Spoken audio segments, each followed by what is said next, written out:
सुनाओ coaching shipyard limited. अब देखिए 1655 का प्राइस हमें देखने को मिला एंड यहाँ पर अब आ चुका है बजट का समय। 1 फरवरी 2025 को बजट हमें देखने को मिलेगा एंड ऐसे में कई सारे सेक्टोरियल यहाँ पर जो है इम्पैक्ट आने वाले।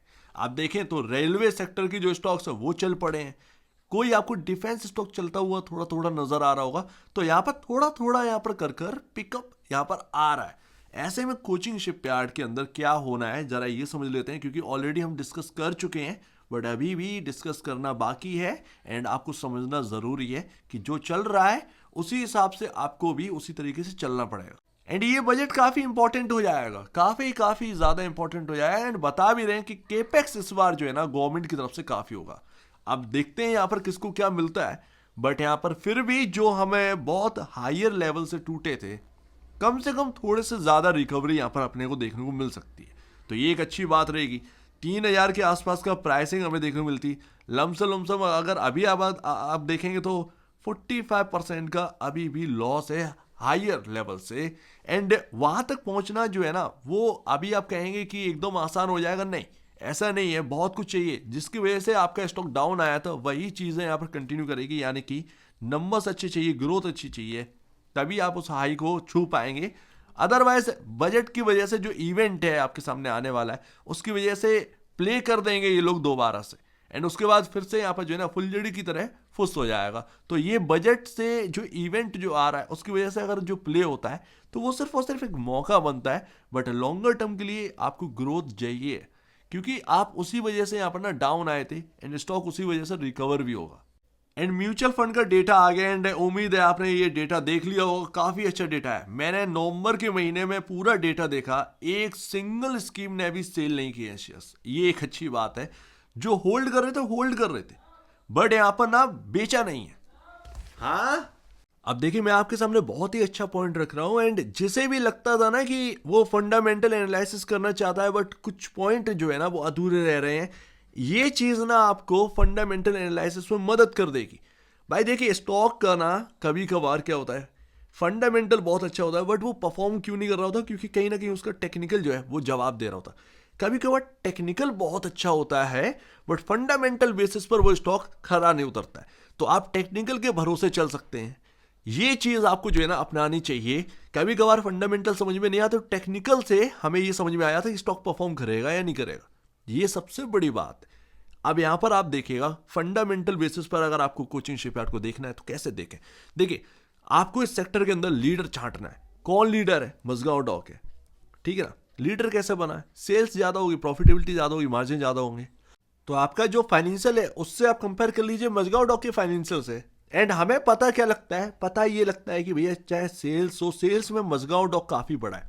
9400 करोड़ के आसपास का सेल्स है 12 ट्रेलिंग मंथ के हिसाब से। कोचिंग शिपयार्ड का कितना है? 3800 करोड़ का सेल्स है।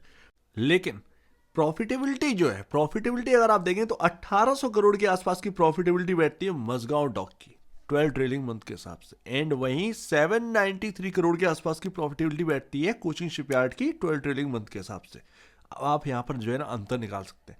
ऑलमोस्ट यहाँ पर 50% का यहाँ पर जो है मजगांव डॉक का प्रॉफिटेबिलिटी है इनके पास। 50% से थोड़ा सा कम है, 45% के आसपास है, बट ग्रोथ जो है ना वो सॉलिड ग्रोथ है कोचिंग शिपयार्ड के अंदर। तो थोड़ा सा हल्का सा प्रीमियम मिलेगा इसको। लेकिन अब मजगांव डॉक से हमने देख लिया कि भैया सेल्स एंड प्रॉफिटेबिलिटी में इतना इतना अंतर है। फिर आ जाओ आप जो है प्राइस टू बुक वैल्यू पर एंड फिर पीई रेशियो पर। तो प्राइस टू बुक वैल्यू कितनी है? 13.62 पर ट्रेड कर रहा है Mazagon dock. Cochin shipyard 8.11 time पर वर्क कर रहा है। अंदर अगर आप देखेंगे तो आपको आधे से थोड़ा सा ज्यादा आपको देखने को मिलेगा, जो कि बिल्कुल सही चल रहा है। 8.11 टाइम पर कोचिंग शिपयार्ड जो चल रहा है प्राइस टू बुक वैल्यू पर वो बिल्कुल ठीक चल रहा है। अगर मजगांव डॉक से बिल्डर्स का स्टॉक का यहाँ पर जो प्राइस टू बुक वैल्यू है वो 15 के आसपास मान लीजिए जाता है तो कोचिंग शिपयार्ड जरूर चलेगा उसको कैचअप करने के लिए, ये ध्यान रखिएगा। अब यही चीज है ना, महंगा कैसे देखें? अगर मान लीजिए ये मजगांव डॉक के बिल्कुल बराबर बैठता यहां पर ना आपका price to book value Cochin shipyard का 15 टाइम होता है या 14 टाइम होता, बिल्कुल मजगांव डॉक के बराबर होता, तो ये ओवर वैल्यूड हो जाता। बस इतना से बात समझनी है। तो कोचिन शिपयार्ड की जो वैल्यू चल रही है फंडामेंटल बेसिस पर वो बिल्कुल सही चल रही है मजगांव डॉक के कंपैरिजन। एंड अब वो सेक्टर की बात अलग है कि भैया सेक्टर बहुत महंगा है ये वगैरह वगैरह, ये सब चलती रहेगी मार्केट के अंदर। बट यहाँ पर कोचिन शिपयार्ड का स्टॉक जो है वो बिल्कुल परफेक्ट दिखता है, सही बैलेंस में यहाँ पर जो चल रहा है फंडामेंटल एनालिसिस में अगर आप देखेंगे तो। एंड बस छोटी छोटी चीजें आपने पॉइंट निकालना स्टार्ट कर दिए, आप समझिए कि स्टॉक को आपने पकड़ना स्टार्ट कर दिया, बस मोस्ट ऑफ द स्टॉक आप पकड़ ही लेंगे, ठीक है ना। तो ये सारी चीजें Q3 के जो नंबर आ रहे हैं वो काफी हेल्प देंगे भाई। अगर Q3 के नंबर्स अगर अच्छे निकल जाते हैं कोचिंग शिपयार्ड के, सो डेफिनेटली यहाँ पर जो है ना आपको थोड़ा सा एक रिवाइव देखने को मिलेगा इस स्टॉक के अंदर। अभी क्या है कि अभी बी सेगमेंट में चल रहा है, NSE बी सेगमेंट में चल रहा है, तो इंटरडे ट्रेडिंग तो हो नहीं रही है। जो आप डिलीवरी बेसिस में रखे हुए हैं वही सारी चीजें चल रही हैं, सिंपल सी बात अभी ये है। तो अभी पूरा एक्शन जो है वो कोचिंग शिपयार्ड के अंदर आ नहीं रहा है, ये भी बात है। NSE बी सेगमेंट के अंदर चलना भी थोड़ा सा खराब माना जाता है, तो इसको भी आप भूले ना। जितना आप चल रहे हैं ना, वो जितना मिल रहा है, जो रिकवरी आपको दिख रही है वो एक अच्छी रिकवरी देखने को मिली है, वो 1200 के लेवल से यहाँ पर आप पहुंच गए हो, ये एक अच्छी बात है। तो Q3 के नंबर्स पर नजर रखिए, जितना यहाँ पर EPS बढ़ेगा उतना ही आपको बेनिफिट मिलेगा, एंड जितना PE रेशियो गिरेगा उतना ही आप यहाँ पर जो है ना चलने के काबिल रहेंगे। तो देखिए किसी भी स्टॉक को ना हवा मत बनाइए, बहुत आसान है ये सारी चीजें समझना। एंड आप जो है बस चार्ट ओपन करके देखा करिए, उसके यहाँ पर देखा करिए कि क्या है वो स्टॉक महंगा तो नहीं हो गया, कि परफॉर्म क्यों नहीं कर पा रहा है। एक लॉजिक चाहिए होता है, कुछ भी यहाँ पर ना रहना चाहिए। अब लोग यहाँ पर क्या था, टॉप पर ना मैं खुद ही कवर करता था, मुझे पता है कि लोग क्या कहते हैं, ठीक है ना। 3000 पे बोल रहे थे भैया ये तो यहाँ पर ना 10,000 वाला है, मजगांव डॉक 10,000 पहुंच जाएगा, 15,000 पहुंच जाएगा। भाई कैसे पहुंच जाएगा, क्या उसमें आपको देखने को मिल रहा है। ऑलरेडी काफी महंगे थे, चल चुके थे, अर्निंग के मुकाबले आप कहाँ पर थे। तो वो सारी चीजें आती है भैया, आप उसको जो है नजरअंदाज नहीं कर सकते। नजरअंदाज कर दिया, उसके बाद देखिए क्या हुआ। ये इवेंट का प्ले था, जो इवेंट आपके सामने जो ट्रिगर पड़े थे, इंटरिम बजट, उसके बाद इलेक्शन, उसके बाद फुल बजट, 3 ट्रिगर थे आपके सामने PSU के अंदर। एंड PSU में जलजला चल रहा था आप कह सकते हैं। तो वही सारी चीजें हुई, वो 3 ट्रिगर जैसे खत्म होते हैं वो एकदम से आप करेक्शन आपको देखने को मिलता है। आपसे पूछ कर नहीं आएगा, मुझसे पूछ कर नहीं आएगा, लेकिन हाँ अपने यहाँ बस एक ही ध्यान होना चाहिए, ट्रिगर खत्म हुआ बस हटो। यहाँ पर ट्रिगर खत्म हुआ, यहाँ इवेंट खत्म हुआ, बस मेरे को हटना है। अगर आप ये चीजें करना स्टार्ट कर गए तो ज्यादा बेहतर है। एंड देखा करिए कि आपका स्टॉक ओवर वैल्यूड तो नहीं हो गया उस इवेंट में।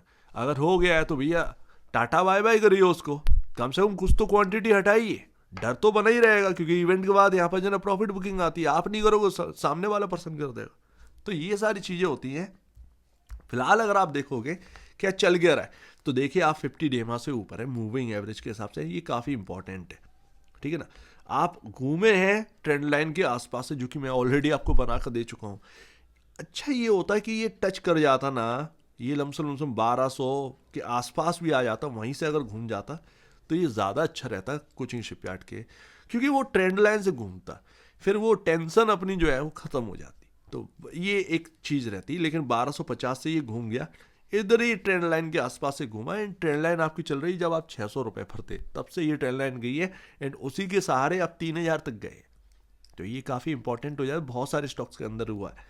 यहाँ पर अगर आप देखेंगे 1500 पर आपका 50 डे है, 1500 काफ़ी इंपॉर्टेंट है। एंड ये जो पैटर्न है उस हिसाब से 1550, यानी कि साफ साफ हमें एक रेंज मिल गई है 1500 से 1550। ये 50 रुपए की जो रेंज है ये हमारे लिए बहुत सपोर्ट करेगी भाई, सिंपल सी बात है। जब ये रेंज टूट जाएगी, इसके नीचे हम क्लियरली ट्रेड करने लगेंगे विद वॉल्यूम, तब आप कहिएगा कि हाँ भैया अब ये पैटर्न खराब हो चुका है। बस इतना ही है, इससे ज़्यादा और कुछ है ही नहीं।